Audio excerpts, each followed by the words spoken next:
Blood soaked the cold stone floor. The Queen's screams had barely faded when the sword fell clean, swift, final. Anne Boleyn, once the most powerful woman in England, now headless in the shadow of the Tower.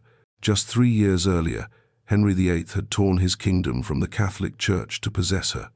Now he stood motionless, staring at her lifeless body as if she'd never mattered at all. What turns a man into a butcher of his own wives? What rot festers behind velvet curtains and golden crowns? Inside the gilded walls of Hampton Court, something darker than ambition breathed. Henry VIII wasn't just a monarch, he was a man possessed by fear, pride, and an all-consuming hunger for legacy.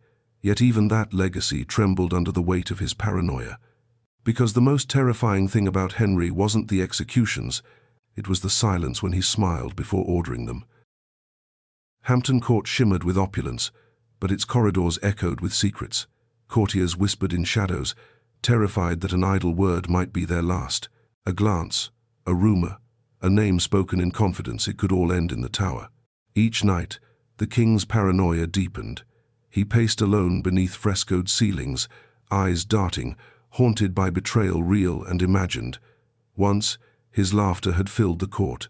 Now, it was rare and brittle, cracking like frost over stone. He trusted no one. Not Cromwell, not his gentle musicians, not even his own blood. Sleep evaded him. He clutched his side, consumed by ulcers, his body decaying with the same rot that poisoned his soul. What if they were plotting against him? What if God, silent now, had truly turned his face away?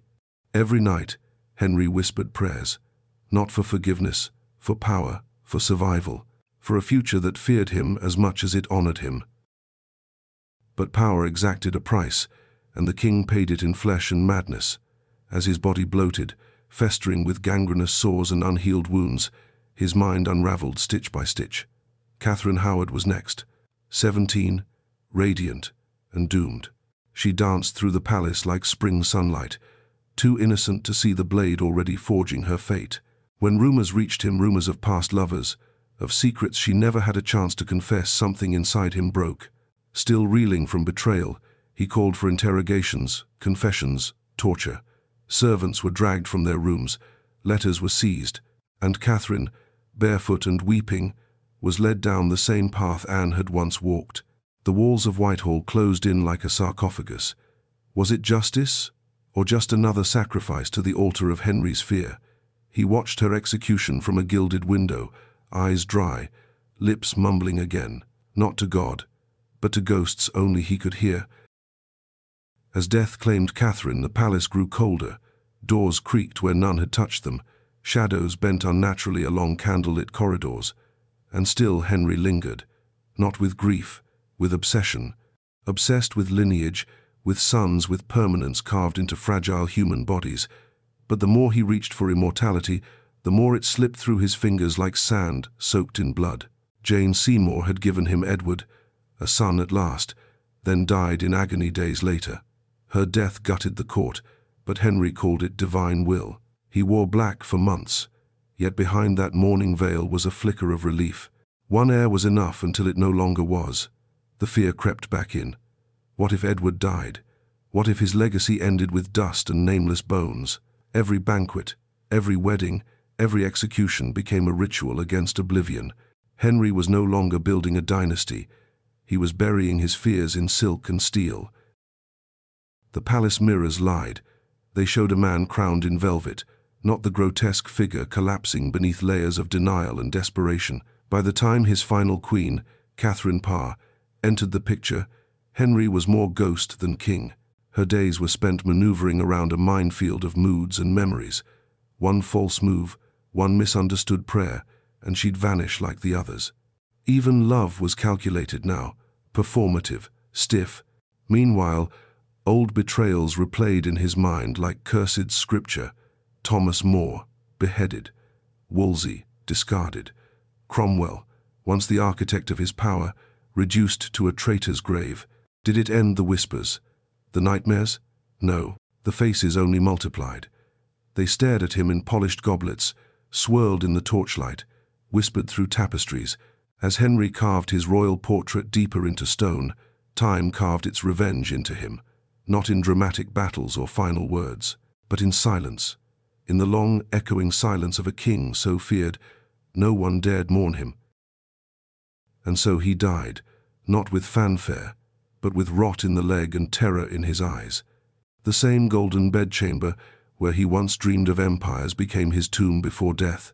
Surrounded by priests he no longer trusted and servants too afraid to speak, Henry VIII slipped into the shadows he had spent a lifetime conjuring. No final confession, no redemptive words, only the fevered silence of a king suffocating beneath his own legend. His last breath reeked of iron and incense, and when it came at last, the court stood frozen, waiting not in grief, but relief that the lion had fallen. But England would never truly bury him. He lingers in paintings that dare not blink, in halls where laughter dares not echo. Inside Henry's palace, Paranoia never died. It simply changed its name, from monarch to memory, from fear to history, and even history holds its breath when whispering the name, Henry VIII. But the terror of Henry's reign was more than royal, it was human. This was not just the story of a tyrant, but a tragedy written in blood and silence. Behind the monstrous acts was a man unraveling, drowning in the consequences of his own creation. His wives, his advisors, his children, they were never just individuals. They were reflections, mirrors to his fears, and when they shattered, so did he. The man who once defied Rome now could not defy his reflection. England would march on, its history stitched from the scar tissue of his sins. Protestants and Catholics, rebels and loyalists, all carried the weight of a haunted kingdom, and in quiet chapels and stormlit towers, the ghost of Henry still stalks, not as a king, but as a warning that the pursuit of absolute power rarely ends in glory, it ends in silence, the kind that echoes through time, long after the crown has fallen. And so, behind the spectacle of crowns and coronations, behind the execution blocks and royal banquets, lies the true legacy of Henry VIII, a kingdom ruled not by justice, but by fear. His was a reign where silence was the safest sound, and loyalty meant little when shadows whispered louder than subjects ever could.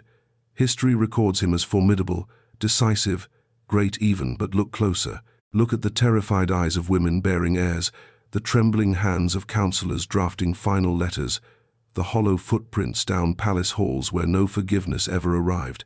Henry did not carve a legacy in stone. He carved it into the souls of a nation that learned to obey, not to hope.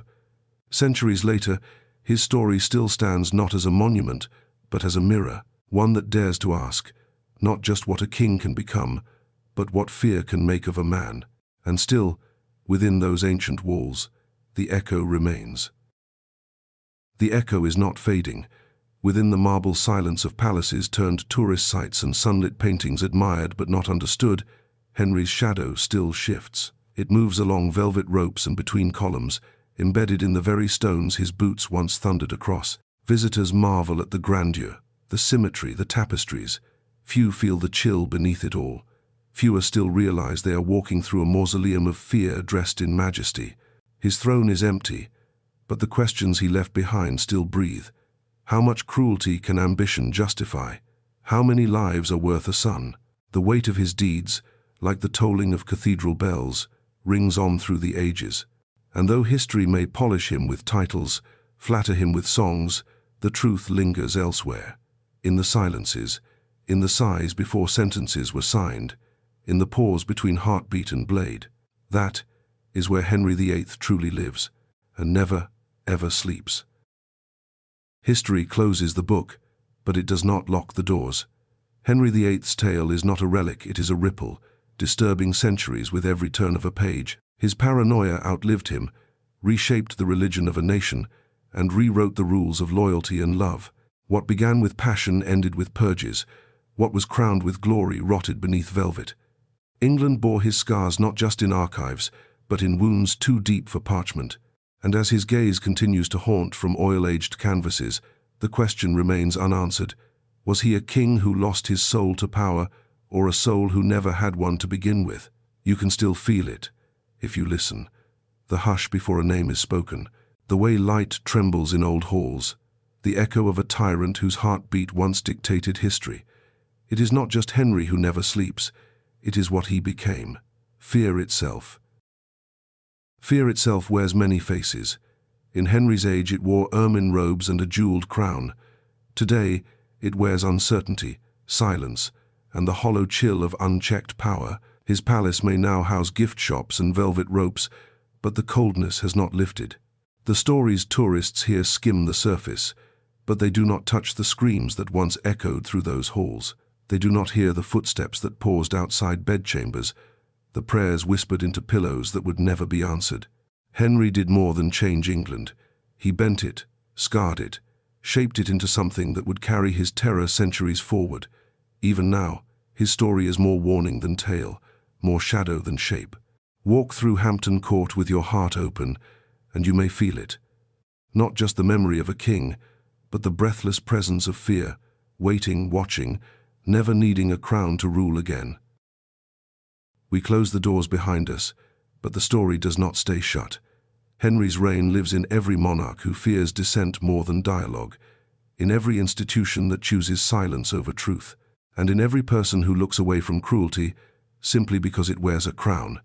His legacy is not just written in acts or edicts, but in the human cost left unspoken. Anne, Jane, Catherine, their names echo not as consorts, but as cautions. Their fates, along with so many others, speak not of romance or power plays, but of a nation bent under invisible weight, a weight that still tugs at the pages of history, that still whispers in the halls of leadership.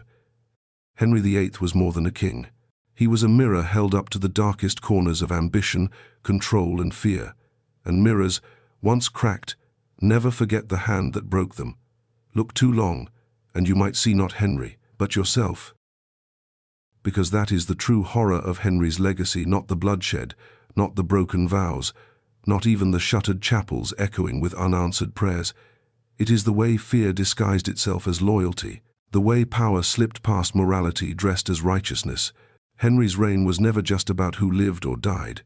It was about who remained silent, and how silence became survival. In the shadows of his palace, history warns us not with screams, but with quiet, the kind that descends just before something breaks. When people forget that kings are not gods, that crowns are carved by hands which tremble and bleed. So remember the footsteps behind the tapestries, the locked doors at dusk, the fragile pulse of a nation built on fear. Henry VIII is gone, but the world he built, the fear he fed, the silence he perfected, they are not. They are waiting, in corridors, in history, in us. So tread carefully, not through the palaces of kings, but through the stories they leave behind. For Henry VIII does not haunt England by ghostlight alone. He lingers in every law forged from fear, in every silence mistaken for peace. The terror of his reign was not just in the roar of the axe, but in the quiet compliance that surrounded it.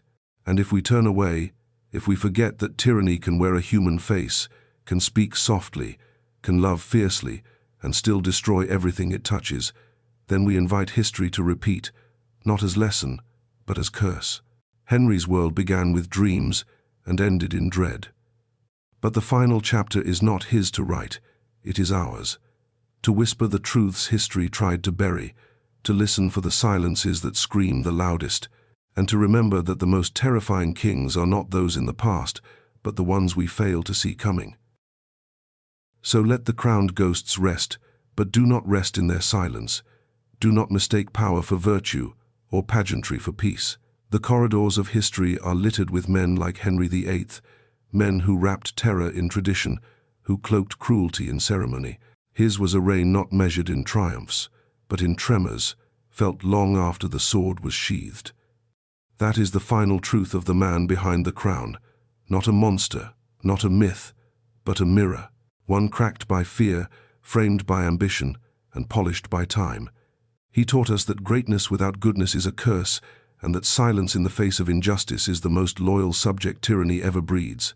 So the next time you walk a royal hallway, look not at the thrones, but at the shadows beside them, because that, more than anything, is where power always hides, and where fear never truly dies. And yet, perhaps the most haunting truth is this: Henry VIII did not rule alone. He was fed by silence, shielded by fear, enabled by those too afraid or too ambitious to stop him. Tyranny, after all, does not rise in isolation. It grows in the hearts of those who look away. His story, soaked in blood and cloaked in velvet, is not a relic anchored to the past. It is a storm cloud, still forming, still whispering behind the smiles of leaders unchecked and the applause of crowds unthinking. The past does not pass. It waits for doors reopened, for silence returned. Henry's footsteps still echo, not just in palaces of old, but in decisions made behind closed doors, in lives weighed against legacy. His crown may have fallen into dust, but the question lingers like a blade above the world. Will we learn from the fear he left behind, or live in its shadow yet again? So perhaps the question we must ask is not about Henry, but about ourselves. Are we simply visitors in the ruins of tyranny, or participants in its quiet return? It is easy to condemn a king long buried, to recoil from the blood on his hands. Harder is to see the same stains on policies, on institutions, on choices made in the name of order. History does not shout warnings, it whispers them, subtle, persistent, impossible to forget once heard. Henry VIII remains not just a warning but a window. Through it we see the price of unchecked power, the cost of silence, the fragility of the human soul in the grip of fear. And long after the tapestries fade and the crowns tarnish, what remains are the echoes, the ones we choose to hear or to silence. That is his true legacy. And that, perhaps, is the only throne tyranny ever needed, the one built inside the minds of those who remember, yet do nothing. So leave the palaces behind, but carry the shadows with you, not as burdens, but as beacons, proof that even the brightest halls can host the darkest hours. Henry VIII reminds us that tyranny rarely begins with cruelty. It begins with fear, polite and patient, dressed in dignity and draped in ritual. It sits quietly at the edge of power, never needing to knock, only to be welcomed. His echo lingers not because he was remarkable, but because we remain vulnerable, vulnerable to fear disguised as strength, to silence mistaken for peace, to grandeur that hides rot. In Henry's world, terror wore a crown. In ours, it may wear less obvious ornaments, but the heartbeat is the same. So remember his story not as dust in history, but as a signal fire in the dark, because the mirror of Henry's life is still held to our faces, and in that reflection, trembling and quiet, history waits for our answer. This is where the tale of Henry VIII must pause, though it never truly ends. His palace stands not as a tomb, but as a threshold. Step across its threshold and feel the tremble beneath the stone. The story etched into its walls is not just his, it is ours, a cycle spun by fear and polished by power, wrapped in the silk of ceremony. The faces have changed, the voices wear different accents, but the silence, the compliance, the weight that remains. Let this not be a memory sealed in amber, but a question echoing through time. When we meet tyranny dressed in gold, will we kneel or speak? Because the age of Henry VIII has passed, but its shadow still tests us. Its heartbeat still hammers beneath decisions made in marble rooms. And whether we become heirs to justice or to fear depends not on thrones or crowns, but on whether we choose to listen to the silence, and finally break it. Let this be our final glimpse not of a man, but of a map of what happens when power is prized above principle, when strength is mistaken for cruelty, and when fear becomes the architect of empires. Henry VIII built a kingdom that wore its crown like armor, and its silence like scripture. But the bones laid beneath his throne speak no less loudly than trumpets once did. They remind us that history is not written by the victors alone, but by the voices it smothered. And now, centuries later, as we stand between past and present, we are the ones holding the pen. Not to finish Henry's story, but to write our own, one where justice does not flinch, where memory does not fade, and where fear, no matter how regal its disguise, is no longer king. That is the true end of this tale, not in the silence of the palace, but in the rise of a world brave enough to remember, and brave enough to speak. So let the stones of Hampton Court cool, let the ghosts settle, but let the lesson blaze. Henry VIII did not die with his crown. He lives in the silence that still follows power. His wrath may be distant, but its shape is familiar in every system that punishes dissent, rewards obedience, and cloaks its motive in the language of grandeur. He reminds us that tyranny survives not in the swing of a sword, but in the stillness after it falls. The world does not need new Henrys to suffer old wounds. It needs memory. It needs vigilance. It needs voices not raised in praise of kings, but raised in defiance of shadows. Because fear, when unchallenged, does not end, it evolves. And if we do not speak the names of those lost to silence, if we do not read their stories aloud with fire in our chests, then history will not repeat. It will continue, unbroken, unforgiven, undenied. So, if this is the end, it must be an end with eyes wide open, not in judgment of the past, but in recognition of its grip on our present. Henry VIII reigned centuries ago, yet the machinery of his rule, the twisting of truth, the silencing of dissent, the sanctifying of fear, remains chillingly familiar. Let his story be more than a cautionary tale pinned under museum glass. Let it be a living reminder that tyranny rarely ends with the tyrant. It echoes, it adapts, it returns, spoken in softer tones, clad in different flags. And as we walk away from these words, from his palace of Paranoia and into our own uncertain world, let us carry more than curiosity. Let us carry conviction that no justice survives unvoiced, no peace persists without courage, and no king, past or present, is beyond question. That is the final shadow Henry casts, and the light we must now become. So let history mark this not merely as reflection, but as resolution. In the tremors of Henry VIII's reign, we glimpse the anatomy of tyranny, its soft beginnings, its thunderous consequences. His palace may now be still, but the forces he unleashed remain restless, woven into the patterns of power wherever they take root. Let us not venerate the crown that sanctioned cruelty, nor romanticize a man whose love for control outlived all human tenderness.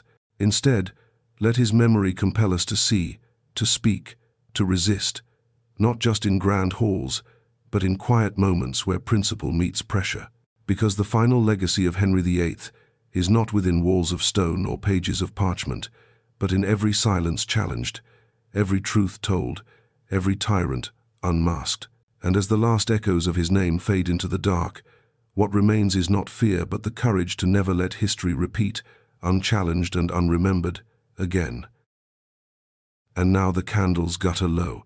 The throne is empty, the crown tarnished by time and memory alike. But the lesson remains in every trembling voice, silenced for peace, in every injustice excused by ceremony. Henry VIII is not just a relic in stained glass or a name etched in granite. He is an eternal test of justice against convenience, of courage against compliance.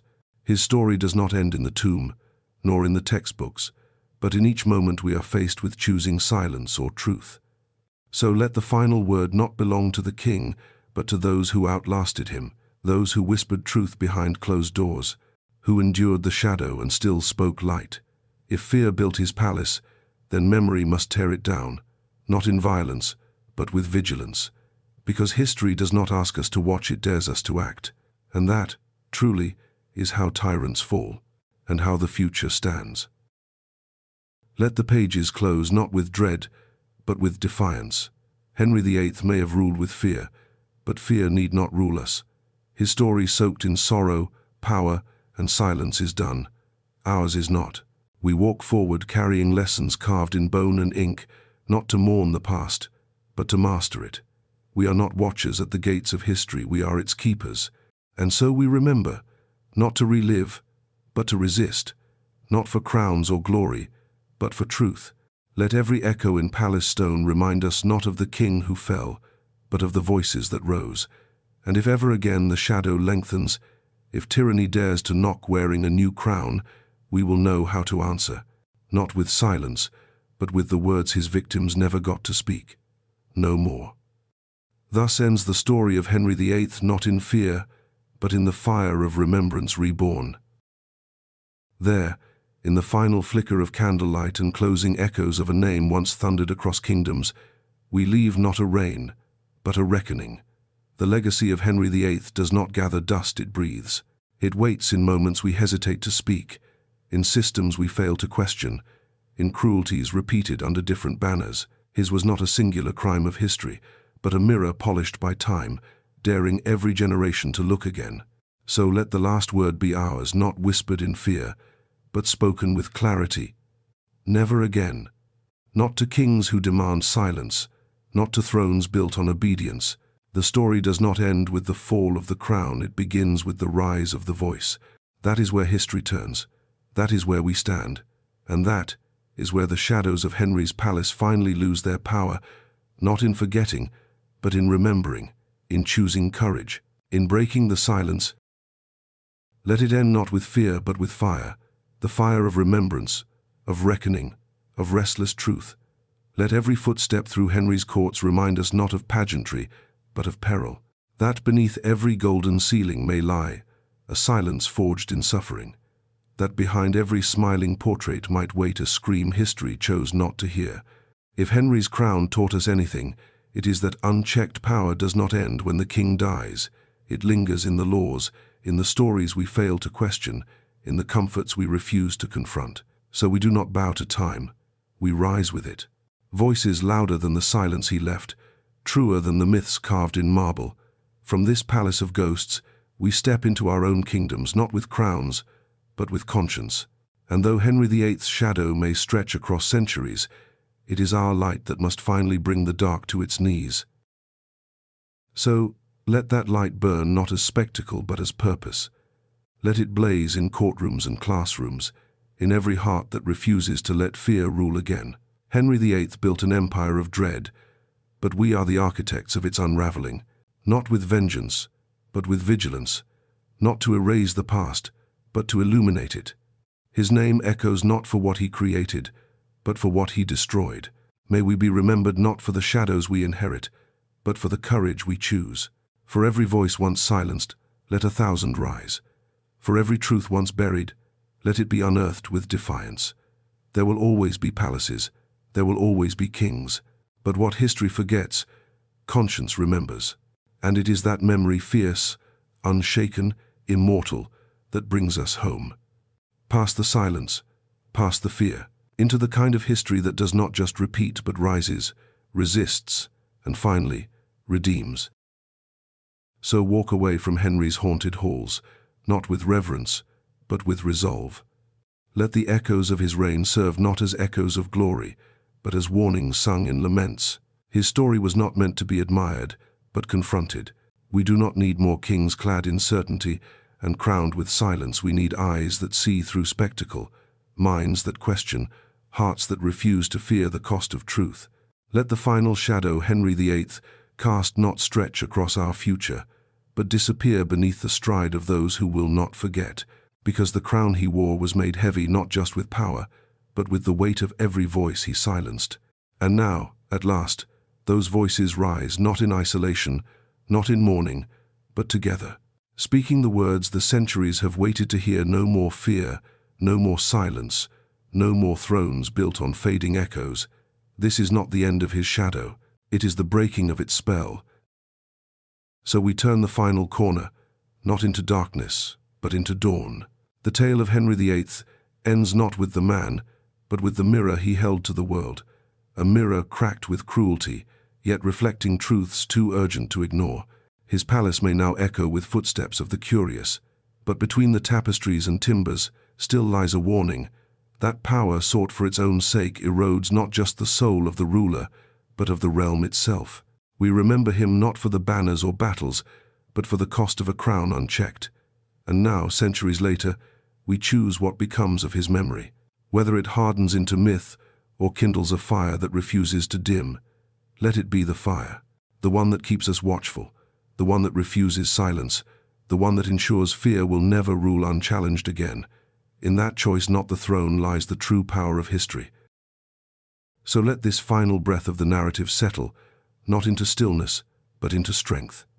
Henry VIII's name may rest in textbooks gilded with titles, but his true kingdom lies in the consequences left behind, in every policy that prized obedience over justice, in every silence mistaken for safety, in every soul taught to bow before truth could be told.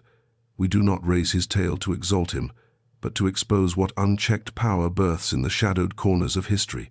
Let it end here, not in fear, not in silence, but in the flicker of a world awakened, one that watches power, one that remembers the whispers before the storm, one that walks through palaces past and present with eyes wide and voices louder.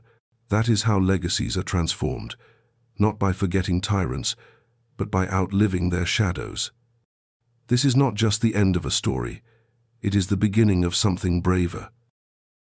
So let the final page turn softly, not in surrender, but in resolve. The name Henry VIII may fall silent, but the questions he raised remain loud. How many voices must fade before we notice the cost? How many truths must hide behind heraldry before we demand more?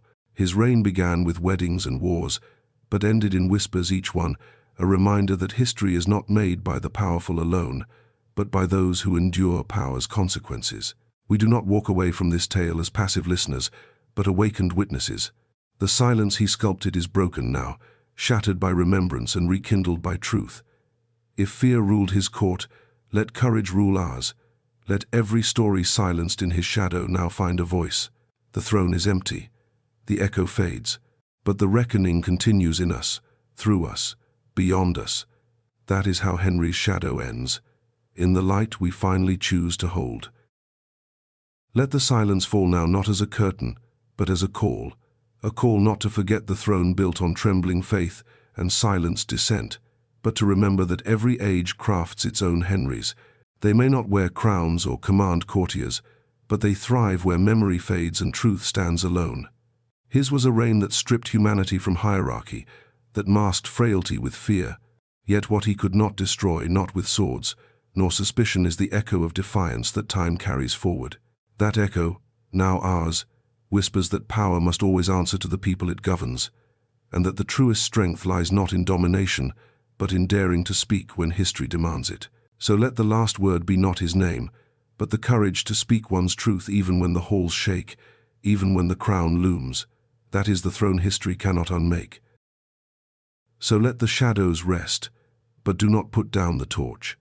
Henry VIII's palace stands in brick and stone, but his legacy waits in the air between decisions, always asking, always watching. We carry this story forward not in reverence, but in responsibility. It is not the crown, the bloodlines, or the pageantry that endure. It is the lesson that silence serves tyrants, but memory arms the free. If history lives on inside us, then let it be lit with voices that cannot be silenced. That is the justice Henry could never command, and that is how his reign finally ends, not with execution, not with exile, but with remembrance awakened. In every bravely spoken truth, in every silence dared to break. The palace may fall still, the name may fade, but the fire, once lit, must never dim, not for him, not ever again.